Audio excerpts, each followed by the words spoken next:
vivimos en un mundo donde los proyectos musicales empiezan a tener un nombre o nombres cada vez más particulares, ¿sí? Como conocidos, pero no tan coloquiales, pues, no como tan del día a día. Exacto, y que uno dice, A no ser. eso es un grupo musical, Sí. eso es una banda, eso es un artista. Bueno, ¿por qué Hipermetropía?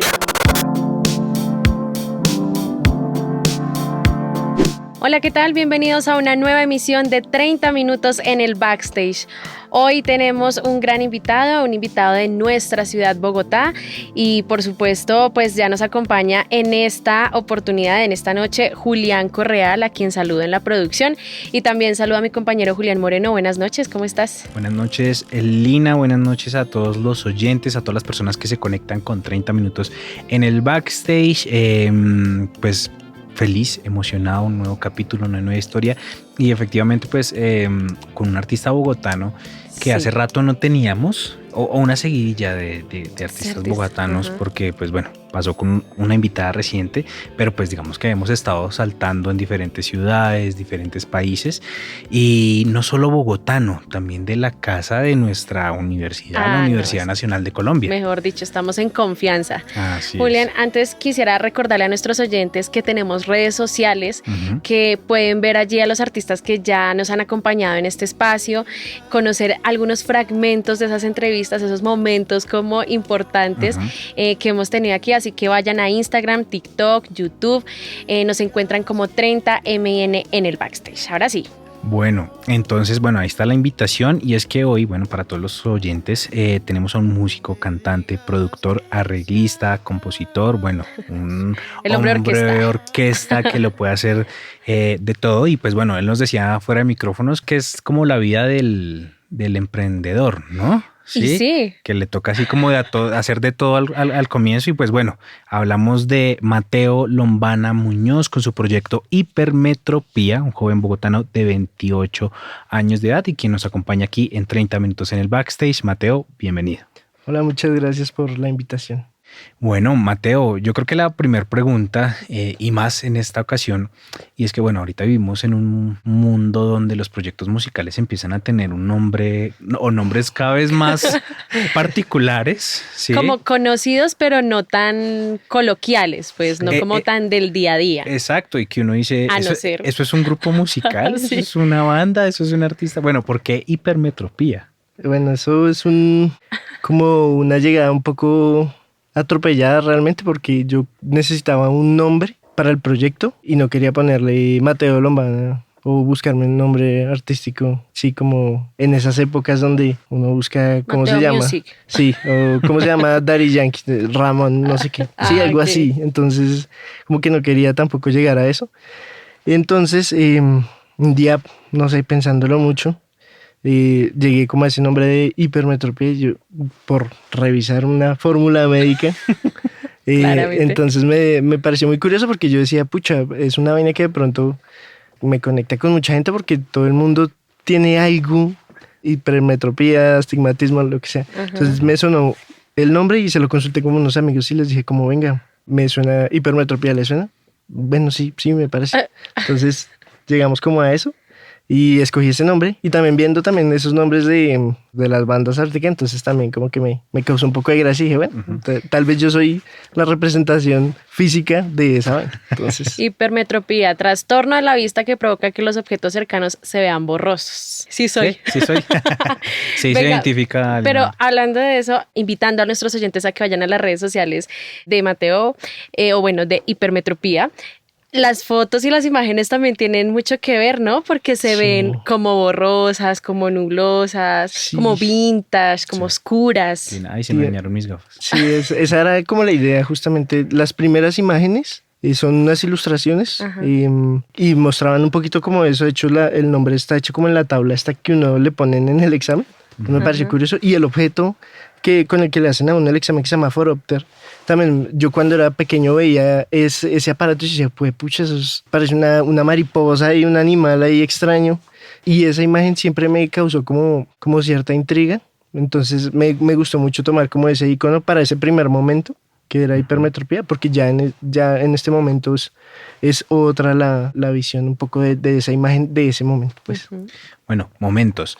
Y en un momento al comienzo de este espacio mencionábamos que Mateo hace parte de la Universidad Nacional o fue parte en su momento y casi siempre uno dice, no, pues fue egresado como tal de una carrera de los de pregrado. Y tal vez no muchas personas conocen que la universidad tiene un colegio, el IPAM, y que de ahí es donde tiene esa conexión Mateo. Y casi siempre en este espacio de 30 minutos en el backstage, pues tratamos de hacer como una línea de tiempo, un recorrido por cómo va evolucionando nuestros invitados desde que son niños, desde que están en el colegio y llegan a tomar la decisión de dedicarse a este mundo del arte. En el caso de Mateo, Hipermetropía, ¿cómo fue ese proceso estando en el colegio? Es decir, ya desde ese momento ¿sabías que te ibas a dedicar a la música, que era tu pasión? Pues el colegio tiene una cosa muy chévere y es que siempre apoyó mucho como el arte. Entonces digamos que siempre los profesores estuvieron muy abiertos a fomentar pues como todo este tipo de expresiones del dibujo, la danza, el teatro. Entonces digamos que estaban los espacios para poder practicar música. Digamos que no eran los espacios más modernos, pero existían los recursos pues. Y los maestros dispuestos a compartir ese conocimiento justamente.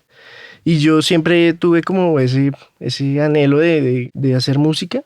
Siempre lo vi un poco lejano porque nunca me imaginé pues componer una canción y yo no cantaba, yo solo tocaba guitarra y según yo iba a ser guitarrista y yo no iba a cantar. Entonces como que en el colegio yo intentaba cantar, pero yo no cantaba muy bien. Entonces me molestaban mucho, pero era como bueno porque eso siempre como que me obligó a mejorar. Pues no eran críticas destructivas, pero sí era como, oiga, esto puede sonar mejor así. Entonces como que fue a poquitos y ya cuando yo ya estaba en 11, pues yo no me imaginé jamás que me quisiera dedicar así de lleno a la música porque como le infunden a uno un poco ese temor de el vivir de las artes. Entonces como que tenía como ese choque, pero después de eso justamente me fui a estudiar música un poquitico por querer volverme un poco más técnico. Okay. Profesionalizar el arte. Exacto. Muy bien. Y bueno, en esas presentaciones, en esos cantos que no eran tan, digamos, perfectos, ¿cuáles eran esos referentes musicales para ti? ¿Qué cantabas? ¿Qué música te gustaba en ese entonces? Bueno, yo siempre he sido pues por la música de mis padres, pues. Los boleros, los Tres Reyes son como una referencia grandísima, yo creo. Hay una canción que le gusta mucho a mi mamá que se llama Gema. Entonces como que yo escuchaba mucho eso. Música en inglés. Mi mamá era muy fan de Scorpions. Bueno, música como ochentera también. Pero también música como, no sé, lo que uno escuchaba en los viajes de carretera. Digamos, tengo un recuerdo muy grabado en la cabeza y es esta canción de La sirena viene hacia mí. Claro. En carretera. Siempre en un viaje no faltaba esa música. Entonces, eso ya empezó a ser un referente. Cuando yo ya empecé a cantar, digamos que unos referentes muy claros que yo siempre dije, oiga, me gusta este man como canta. Entonces, digamos, a mí me gustaba mucho cómo cantaba León Larregui de Zoé. Entonces, claro, en esa época del colegio salió ese MTV Unplugged de ellos. Entonces, eso fue un hit. Entonces, a mí me gustaba mucho eso. Y después salió este man, Juan Pablo Vega, que ese man es pues para mí es un referente clarísimo. Y yo decía, oiga, yo quiero cantar así. Entonces, como que yo siempre intenté seguir como esa línea. Y creo que al final fue como coger cosas de acá, cosas de allá, y resultó mucho eso. Entonces, esos son como los referentes de lo que yo hago. Pues. Se nota mucho la influencia de Juan Pablo Vega en la música de Hipermetropía. O sea, uno lo escucha y ya hay varios guiños al estilo musical que él maneja. Obviamente, pues con tu propio estilo y pues bueno, de una vez como para que la audiencia se meta un poco más en el mood, pues para que ahí lo busquen. Así exactamente sale en plataformas, ¿no? Hipermetropía, sí, Hipermetropía, el proyecto. Cuando lo vayan a poner en YouTube, pongan, no sé, músico o artista porque salen cosas de... Sí, referentes o el nombre de una canción puede ser. Exacto, también. Antes ya de llegar a lo que es el proyecto actualmente, cuéntanos un poco también más de ese proceso académico, de esa formación. Tal vez fuiste simplemente con tu todas las expectativas, o más bien sin ningún tipo de prejuicio sobre la música, o pensando, no sé, si era fácil, si era relativamente sencillo estudiar música, o cómo llegaste Sí, con pues, ese proceso? de hecho ahí tuve un choque un poco fuerte con la Universidad Nacional, porque claro, entrar a estudiar música requiere un proceso previo de estudio también, que requiere pues igual cierta inversión de cuando uno es niño. Entonces digamos que yo no tenía esa formación. Entonces yo me presenté aquí al examen de la Universidad Nacional, bueno, me presenté para otra carrera y en ese entonces habían cambiado el sistema, entonces ya no eran las 3 carreras que uno ponía al principio como opciones para entrar, sino que era por grupos, como creo que todavía está así. Entonces la que yo quería se llenó, entonces no alcancé a tomar cupo para esa y me quedó el espacio como para presentarme a música, entonces yo dije, bueno, voy a hacer el examen, a ver de qué se trata. Claro, yo llegué a ese examen, un examen bastante complejo para la formación que yo tenía en ese entonces. Entonces, después llegué a la Calvo, a la Academia de la Universidad Distrital, Luisa Calvo, y allí ofrecen como una formación desde cero para música, enfocándola como hacia los ritmos autóctonos del país. Entonces, yo primero tuve este choque oiga, juepucha, estudiar música es estudiar 2 veces. Entonces, ya en la Calvo también fue un poco aceptar la música colombiana y conocerla, porque claro, yo entré ahí pensando que iba a hacer otro tipo de música y fue música colombiana que no le tenía como el respeto que le tengo ahorita porque no la conocía. Entonces, siempre estuve como dispuesto como muy abiertamente a recibir como todo ese conocimiento, y cuando ya conocí la música colombiana me pareció una vaina pues bellísima y que encantadísimo. Ya después de eso yo terminé ahí, pues como era una academia, digamos que ellos tienen la parte de artes y esa academia está con ellos, pero esa parte sigue siendo como no formal, pues. Entonces de ahí me acabé ahí y me fui a estudiar medios audiovisuales en el Politécnico Gran Colombiano, con énfasis en sonido, y ahí me salió la oportunidad de hacer doble titulación con diseño gráfico por cosas de la vida, entonces yo decidí tomar eso. Ya ahorita ya me gradué de medios audiovisuales, así un añito y medio creo, y ya estoy terminando diseño gráfico en este momento. Entonces digamos que todo fue en búsqueda del camino para poder en el proyecto pues poder responder a todas las necesidades que tiene ser músico independiente, que es portadas, grabar, mezclar. Sí, entonces como que todo eso fue necesario para poder sacar el proyecto. En ese proceso y bueno, teniendo, digamos, como nos contabas, la opción de tomar la decisión en qué ritmos me voy a basar, porque bueno, nos hablas que música colombiana y que posiblemente también hacía parte de lo que escuchabas con tu familia. ¿En qué momento, uno, tomas la decisión de dedicarte directo a la música y tomas la decisión de la línea de la música que tú quieres mostrarle al mundo? Bueno, yo tenía un proyecto con unos compañeros del colegio que siguieron estudiando ahí en la universidad justamente, y bueno, unos amigos ya de la infancia también. Entonces éramos 5 y ese proyecto se llamaba Betel. Con ellos grabamos un par de canciones ya bien grabadas pues como en estudio. Ese fue el proyecto, ese proyecto se acabó. Entonces ya desde ahí como que igual los ritmos que escogíamos era un poquito la música que escuchábamos en ese entonces, que digamos en ese momento estaba muy de moda este grupo Tudor Cinema Club, Telebeat, que digamos que ellos fueron un grupo que sonó bastante y que digamos yo también les tengo como mucho aprecio, porque me pareció como muy genuino la música que hacían y me gustó mucho. Entonces nosotros hacíamos música como por ese estilo, como ese indie bogotano de ese entonces. Pero sí intentábamos a veces mezclar ritmos colombianos, sobre todo en las baterías y eso. Intentábamos mucho eso. Ya cuando yo me fui solo, sí lo que hice fue, digamos, yo escuchaba Tame Impala y toda esta idea del man haciendo música solo, poniendo como en loop, no sé, la batería y tocar encima y ver qué sale de eso. Y bueno, también viendo que Juan Pablo era el productor que hacía su música solo. Entonces como que eso también fue una línea que yo dije, oiga, si este man puede, porque yo no va a poder, ¿sí? Y esta música que salía como de ese famoso bedroom pop, que era música muy casera, pero que igual podía ser exitosa. Entonces yo decía, pucha, es una vaina que no necesita una calidad de estudio súper genial y que puede llegar a conectar con la gente. Entonces yo dije, pucha, porque yo no hago esto. Entonces empecé a coger como todas estas influencias de los ritmos y bueno, también la música colombiana obviamente tiene una vaina como de vainas sabrosas, Sí. de movimiento y todo. Entonces, Sabor. De exacto. ritmo. Entonces digamos que a mí todo eso, el funk, digamos, los bajos de la música que yo hago son bastante movidos. Entonces digamos que yo intenté tomar todo eso y juntarlo en una sola cosa con temáticas que yo intento que sean un poquito como diferentes. Entonces hablar, no sé, de trabajar, de la muerte, no solo canciones de amor, sino también vainas de cómo afrontar la muerte, cómo decirle a un amigo que está triste, ojalá para usted los días sean mucho mejores, cosas así. Entonces como que todos estos referentes, todo llevó como a ese tipo de música que yo hago en este momento.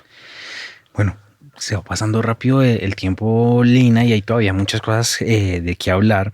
Y me genera la duda en qué punto, digamos, te das cuenta también de las diferencias que es hacer música con compañeros, o sea, bueno, con compañía, con una banda, por decirlo Un así, equipo. y ya hacerlo solo. Sí. No sé, hay una diferencia importantísima porque en una banda alguien se ocupa del bajo, de la guitarra, cada uno en su instrumento. Ahora solo, entonces o te apoyas muchos de samples y demás, o todo lo grabas tú. Pues creo que ese fue uno de los motivos por los que se demoró un poquitico en salir este proyecto de Hipermetropía, y fue como empezar a mirar las formas de suplir eso. Vemos que sí fue un choque como emocional, que es ver que los amigos de la banda se separan, sí, eso siempre fue como un choque duro. Entonces volver a empezar era muy difícil, entonces eso siempre me sonaba en la cabeza y empecé entonces a mirar, bueno, cómo soluciono la batería. Entonces encontré unas formas que ahorita de hecho están más pulidas con inteligencia artificial, que digamos yo veo un pedazo de una canción que me gusta, no sé, un feel de una batería, entonces con inteligencia artificial yo cojo esa canción, la separo por pistas y sampleo una parte de la batería, cojo de otro lado, me invento yo baterías programadas, las programo yo y voy combinando todo eso. Pues como yo estudié guitarra, pues las guitarras estaban ahí suplidas tranquilamente. Y los sintes. Y los sintetizadores, exactamente. Eso, pues digamos que ahí a uno le enseñan algo de piano, entonces también ahí la solución estaba. Y el bajo, pues sí fue ya empezar como a coger más el instrumento y empezar a practicar y empezar a combinar cosas. Y lo chévere, digamos, de estar solo es que pues uno tiene completamente la libertad de decir, oye, quiero esto, que trabajar en grupo también tiene una vaina chévere, y es que no todo lo que uno hace es correcto, ¿no? Entonces ellos son como un freno también a cosas que de pronto no son tan buenas.